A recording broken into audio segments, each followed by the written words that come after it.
A common definition of a midlife crisis is the emotional crisis of identity and self-confidence. A reason that this is important to know and why we should know what a midlife crisis is because many people we know or even ourselves will go through this someday. That being said, it is important to know the signs and how we can possibly help others go through this as well. Some characteristics of a midlife crisis is the discontent with your life or lifestyle that had maybe previously provided you with happiness in the past, boredom with things or people that you may have had great interest with, feeling of adventurous and wanting something completely different, and questioning the meaning of life. Transition is the period of which we transition out of this. It might cause you to take stock of where you are in life and make you decide that you need to make some adjustments in order to get what fulfills you. According to the scientific community, Dr. Kurt Smith says that major factors that increase a midlife crisis is the debt that we have.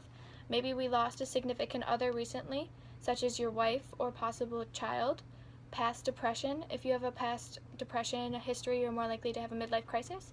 Anger or discontent with your marriage or spouse. If you have a discontent kind of in your home life, it tends to lead to a midlife crisis, as well as need for validity from others and wanting kind of that sense of recognition.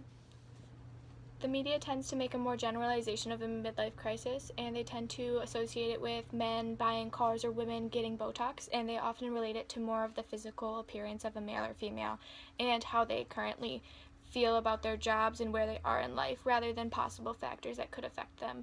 Or the difference between the social media aspect of it with the internet rather than the scientific version, there are a lot of similarities, but the media tends to be more broad of a kind of thing, and they feel like everyone goes through it. Everyone is going to hit that midlife crisis, where statistically scientists believe only a few people go through a midlife crisis, and that it is due to a common, more specific factors that can be targeted and helped to cope with. Some possible ways to cope and handle a possible midlife crisis is reconnecting with your values. What do you really care about? Finding a passion, a form of non-traditional work, such as a nonprofit or a charity that you can really dedicate your time and self-worth into. Planning and cultivating a habit that will help you create positive small changes in a day-to-day life.